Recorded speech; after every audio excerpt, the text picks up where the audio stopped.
on middle of July, and the living is good if you're the Milwaukee Brewers. And if you're tuned into the FOX6 Sports Blitz tonight, you have Brandon Cruz, you have Lily Zhao, I'm Tim Van Voort. We do appreciate your company. We have a full half hour to go. Here's our starting lineup. What a week for the Brewers. 2 sweeps and a perfect stretch at home. The stars are out for the crew, and the questions are out about one of them. We'll probably say one on the Bucks. And the organization is saying Vegas, baby. Plus, our latest high school hotshot is leaving quite the legacy.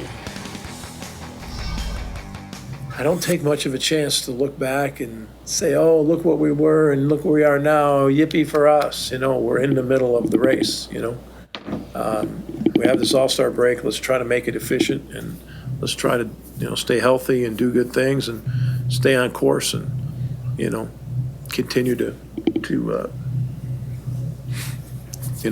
gain confidence. Well, Pat Murphy is right. This isn't the minor leagues. You don't win a first-half title or anything like that. It's all going to be decided about this Brewer season at the very end. But you win games now. They can't take them off your ledger. What a week for the local team. You have the manager saying he's just furious about one of his starting players, so much to the point that he's taking him out of the lineup. He wants to change his swing decisions, and that's like story 15 when it comes to Joey Ortiz and the situation earlier in the week. So we won't even get to that. We'll get to the wins this week, and let's start with the latest, which is today. Freddie Peralta sets the Brewers up for another victory. It's unbelievable. He has 11 wins now, the most in the National League, and he is unbeatable at home, it seems like. When he is playing at American Family Field, he is just on fire. Today he had a no-hitter going into the 6th inning, and then he gets pulled a little after that. But their starters, and especially him, have set the tone throughout this week. And he had a big week with a big win on Monday against the Dodgers. I mean, he is a deserved all-star, and he gets to go to Atlanta now and just enjoy the festivities. Absolutely. He says he doesn't think he's going to have the break that some of his teammates are going to have, and that's exactly right. Lily, we're just going to go right down these stories. There are so many to talk about. Peralta worthy of that. He's going to be joined at the All-Star game by another couple of Brewers pitchers. Trevor McGill is the first one who was named this week, and we had talked last week about him having a legitimate chance to get there because of what he's done out of the bullpen. Yeah, he's been a guy who's been so reliable, right? Kind of stepped in that role last season with the injury to Devin Williams, and now this season, the full-time closer for the Brew Crew, and he's been spectacular. He's a guy that's really held the Brewers in check in that 9th inning, and he's a guy that when you want to get a win, you want to get the save, you call Trevor McGill, and he gets the job done. And for him, it was just talking about, hey, we swept the Dodgers, but this is something I look forward to my entire career. So the fact that he was able to get that honor this week, it says something a lot about just the Brewers in general having, all-star closers to that effect, but also the fact that they were able to develop Trevor McGill into an all-star, and the fact that he's had such a great season is just a good testament to this Brewers pitching staff as well. He was very determined about getting to that all-star game this year. He was up in the bullpen today when the Brewers were only winning 3-1. Then they had this big 8th inning. He gets to sit back down. I saw him afterwards pick up his door and said, hey, sweetheart, we're going to Georgia. So that's not too bad at all. So exciting stuff for them in Atlanta. The All-Star game is here on Fox 6. Okay, both of you, the other pitcher named this week is Jacob Misiorowski. He's had 5 major league starts. There's been major buzz about all 5 of them. Are you bothered? Are you excited? Are you surprised? He's a National League All-Star. I'm excited. I mean, this is what we saw last year with Paul Skeens. He had, I think it was 11 starts. Yep. So now it's 5. This guy has beat Paul Skeens going head-to-head. Right. Clayton Kershaw, he beat head-to-head. I mean, he is exciting. And if you're baseball, what stars do you have outside of Aaron Judge and Shohei Ohtani? Paul Skeens, and now The Miz. After that, it's just kind of guys that are good players or great players, but they're not considered stars across the board. You can showcase them on national TV, in the spotlight, in an exhibition game, and show them throwing 103 miles an hour against other All-Stars. Isn't that what this comes down to, Lily? Is this a competitive game, or is this an exhibition? I think it's an exhibition. You want to showcase your arms. You want to showcase the talent in the MLB. And listen, I know there was a lot of talk this week, especially from a couple Phillies players saying, listen, it's not fair. How does he deserve to be an all-star when he's just had 5 starts? We've got a couple guys on our team that we believe should be an all-star. But listen, he's a guy that's going to deliver. He's not going to the all-star game just to sit. He's going to be pitching. And again, he's just going to bring the eyeballs to a game that, that would love it. And so the fact that the Miz is going to be pitching, we saw how emotional he was when he learned that he was an All-Star, had to sit with it for an entire game. He found out pregame he was an All-Star, but couldn't tell anybody. So it's a testament to what he's been able to do, and the fact that the Brewers have this really young hotshot on their roster is just so fun to watch. And now he's an All-Star. Going to be fun to watch him pitch too. The Phillies will be here in Milwaukee right around Labor Day. If you're Mizorowski, how do you handle things this week? You know that's good. He's going to get a lot of questions about this. Yeah, I mean, listen, he was offered an opportunity. He took it to be an All-Star. His teammates even said, listen, you're not going to turn that down as a youngster, right? So you take what's presented to you. It's an All-Star appearance. He's going to take it. And he's, of course, going to face questions about it. But, he's 23 years old. He's young. And it just comes with the territory that some people are going to love you, some people are not going to love you, but it just comes with the territory of the game. Any pressure, extra pressure on him because of all this hoopla? I think so, and I think, he's going to feel it, like you mentioned, Lily, that he's so young, but I think this is part of the learning process. And if you're the Brewers, you're excited that he gets to go through that, because all of a sudden, if they are in October and playing, he's dealt with these pressure situations earlier in the season, as of what will happen in Atlanta this week. So that can help him prepare for the games that really matter in October if the Brewers are still playing baseball. All right, the numbers on Sal Frelick are not all-star numbers, but boy, he is such a key part of what the Brewers do. He suffers a hamstring injury today. Pat Murphy then says after the game, well, he's actually had hamstring problems for a while. MRI today, we're waiting to see how long he's going to be out of action, Brandon, but this was like the one down note for the sensational week and today. Yeah, and you saw Pat Murphy afterwards. You were in there talking about how this broke his heart to see him have to come out of the game because of this hamstring. And it's tough to see when you have a guy that gives so much when he's on the field. I mean, he hustles as hard as anybody in baseball, and he comes up with the plays. He plays like a hockey player. He plays like a football player. I mean, he just happens to be a baseball player, and a very good one. And I think the Brewers are hopeful that it's nothing more than an aggravation, and this week gives them time to heal, but it is something they'll be holding their breath for as they get ready to face the Dodgers at the end of the week. The bats really come alive against the Dodgers early part of the week and then extend here through Washington. We've talked about the pitching all season long, exceeding expectations. Has the offense caught up, or was this just lightning in a bottle this week? I hope the offense has caught up, right? Because when you look at what the Dodgers presented on the mound with Yoshinobu Yamamoto and Clayton Kershaw, Tyler Glasnow, I mean, these are not just, whatever pitchers. These are really good pitchers. Two of them are all-stars. And the Brewers came out and held their own offensively and chased Yamamoto in that first inning in Game 1 against the Dodgers. And so it seems like everybody up and down the lineup has just kind of found their groove. It was nice to see William Contreras be more consistent this week. And then, of course, the addition of Andrew Vaughn, who I'm sure we'll talk about, has been a revelation. RBI in 5 straight games with the Brewers. So, they have found their stride. It feels like every time they're at the plate, they're going to really make a pitcher's life difficult, go for some long ABs, and just try to do their best to put the ball in play or get on base. Well, Lily brought him up. Andrew Vaughn, go. What do you have on this? How about every time he's in a game, he drives in a run? Today, that's not an exaggeration. No, he literally has. He's played, it's 5 games now. Yes. And he has 8 RBIs. He's driven in a run in every single game he played. Today he didn't, yet they still score 8 runs. But what an exciting moment and an exciting week for him. And he's been clutch. I mean, they've been really big runs. They're not to make it 10-1 or anything like that. They're critical in the games that he's been playing. And what a way to come up, and what a splash he's made. And again, we talk about this every season. They keep pushing the right buttons, and it works. You have Matt Arnold finding the right guys, and then you have Murph putting them in the right spot to succeed. It's fun to see this happen. Aaron Savale, where have you gone? We're looking at some numbers here, Lily. We're going to look at the division. We're going to look at the wild card. Are you scoreboard watching yet? It's mid-July. I don't know what the team is, but I am. Again, the Brewers picked up about 5 games in the last, less than a month or so. So it's been impressive with what they're doing. And now, of course, they have that top spot in the wild card seedings. So the Brewers really in a good spot now. And, of course, when they come back from the All-Star break, it's a really tough slate against the Dodgers in LA. So, stacking up these wins is important. But I'm scoreboard watching. Don't think the crew are, but they're in a good spot right now. All right, we've been talking Brewers and been a lot to talk about. But the Bucks are kind of in the news this week as well, kind of finalizing all their moves. They're out in Las Vegas. They're discussing their moves out in Las Vegas, and Miles Turner is the biggest move. in Milwaukee, but kind of in Las Vegas this week. He'll get introduced here at some point. We'll see him around town maybe and all that. No, they're very excited to be able to bring him in. They introduced him publicly at the Summer League action in Las Vegas.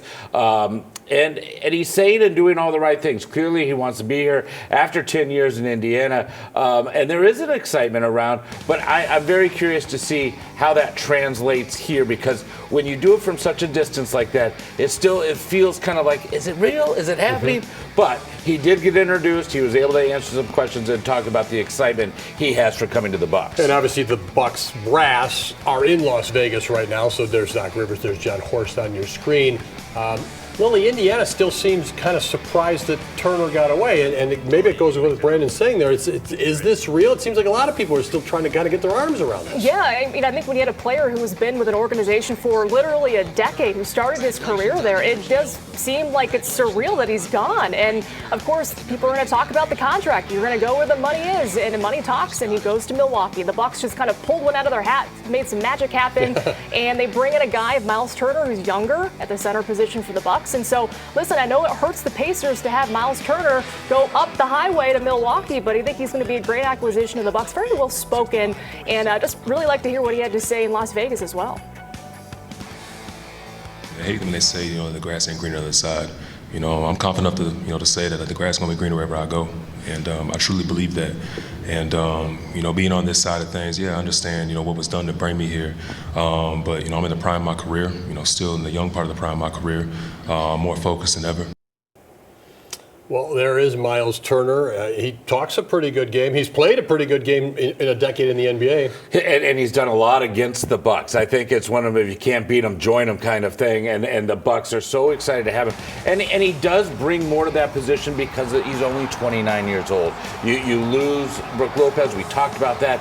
And I think the fact, too, that he's coming off such a great season with his team, with the Pacers, it adds that energy, that desire to get back to the top, I think, to an organization like the Bucs. Yeah, I really thought going into the offseason, Lily was going to, through just no opportunity, it was going to be run it back for the Bucs. It's nothing like run it back. They're way younger than they were, and they've had a facelift here. Will Giannis feel the same way that we are at least discussing this? I really, really hope so. That's what the Bucs brass is hoping so for too. They're bringing back the right pieces. They're moving the chessboard around, and the ultimate goal is keep the queen, keep the king, and that's Giannis Antetokounmpo. All right, no question about it. Lots going on as we talk about the present with these teams, the near future for the Bucs. The Brewers are hoping that their draft magic continues as well. They take a third baseman, Andrew Fisher, in the first round out of Tennessee tonight. The Major League Baseball draft is underway. They follow by taking Brady Ebel, a shortstop from Southern California. He's the son of the Dodgers' third base coach. In the second round is pitcher J.D. Thompson, the shock of blonde hair. That's what we were talking about in the sports office, right? Whitefish base Mitch Voigt, taken by the Mets, 38th overall pick. Congratulations, what an accomplishment. Here you say Nate Snead. Congratulations to him. He's from South Milwaukee. He goes the last pick of the night. Third round to the Angels. He played, as you can see with the orange there, in college at Tennessee. We're coming on back on the Fox 6 Sports Blitz. What's peaking? To answer your question, I can't really answer your question. And like peak? Where do you get to go when other people are actually interested in what you got to say? I can say Yakachonis a lot easier than I could say Hamakros. But we'll stop there.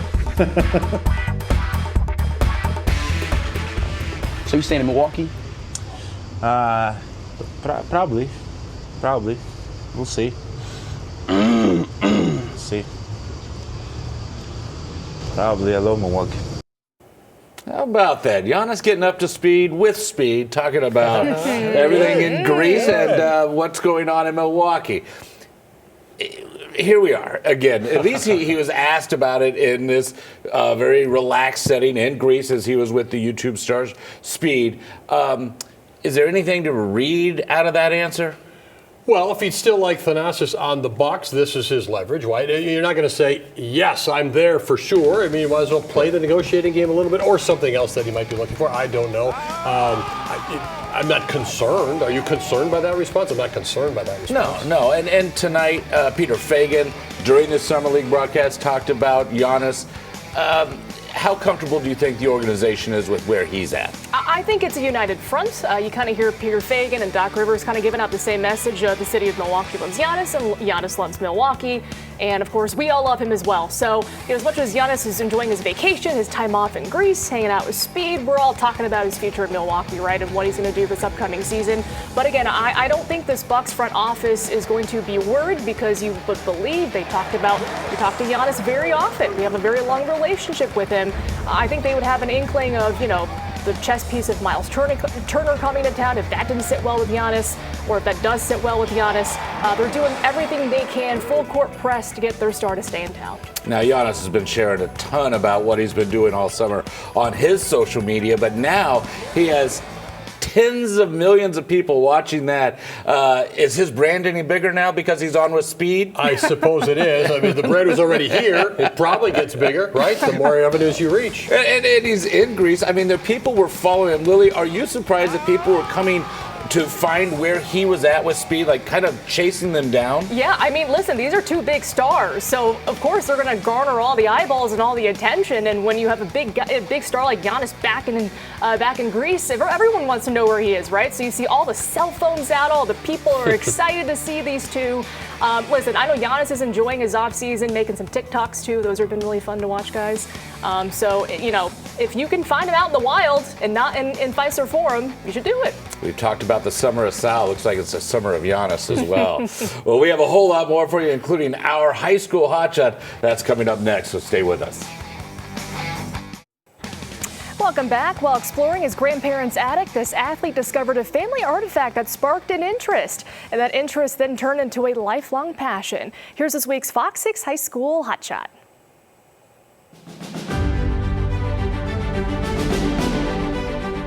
Hello, my name is Jaden George. I'm a graduate of Racine Case High School. I'm a two-sport athlete in both football and track. I played football for all 4 years of high school as a defensive end, a tight end, and a long snapper, as well as track as well. I did sprinting for a few years, but I'm mainly a discus thrower. So at Case, I'm trying to get this right. I'm an ambassador, I'm part of Link Crew, I'm part of Skills USA, DECA, I've helped out with HOSA, FCCLA. Going into college, I originally wanted to study military history, but then looking at my life long term, I wanted to do something more in the business pathway. So I decided Carthage was a nice location. So I was always passionate about military history. I mean, ever since I joined high school, I started with the Legacy Museum. Yeah, so the Legacy Museum is at the original home of Gilbert Knapp, the founder of Racine. My involvement there is I set up all the displays for them. I do research for them. I go out and get artifacts for them. Anything they need, I'm like their #1 guy. So the school is named after 2 Medal of Honor veterans from Racine, Wisconsin. They both died in combat. It's Jerstead and Egerholm. The school is named after them. So I connected with one of the academy coaches because I seen they had like a lack of things to show the students what their school is really named after. And that's where we decided that we should go ahead and make a display to really show the students. So it's one thing to see a mural on the wall and read a bunch of words, but it's another to like visually see where they were in the war, what they did and what they wore. So some of the students did drawings of the ships, the uniforms and things like that, while other students did research. But I wanted the students to really get engaged. So I had them do the research and them figure out the medals that they wore, them figure out all the uniforms that they wore. It was eye-opening for sure. Most of the students had no idea why their school was named Jerstead Egerholm. In the beginning, we would ask them, do you know what your school is named after? And not a single person raised their hand. But I guarantee you every single person in that classroom knows now. I'm Jaden George. I'm a graduate of the Academies of Racine Case High School, and I'm also a volunteer at the Legacy Museum. And I'm this week's Fox 6 High School Hotshot. That is so neat. Meanwhile, the Legacy Museum has displays for the Medal of Honor recipients from Racine. Astronaut Laurel Clark is the third. She was a crew member on the Space Shuttle Columbia. Jaden appreciates the responsibility to continue honoring these brave individuals. We'll be right back. A lot happening in Major League Baseball this week. It's the All-Star game being Tuesday night right here on Fox 6. The draft also continues tomorrow in Atlanta. Yeah, 3 of the Brewers in that All-Star game, and then they all come together at the end of the week to play the Dodgers in L.A. Friday through Sunday. Meanwhile, the Bucks wrap up Summer League play this Wednesday against the Bulls. Game 4. I think the Dodgers will be waiting for the Brewers after that. And the Dodgers did well against the Giants this weekend going in. They took 2 of 3, so I think they're ready. You know what's on the horizon, guys, too? Packers training camp. We're just over a week away from the start. I chatted with one of the Packer assistant coaches today at the Brewers game. He's like, we're all doing well we can. I'll see you in a little while. So, it's all cranking. Here's the summer speech line. Thanks for joining us. Have a great week.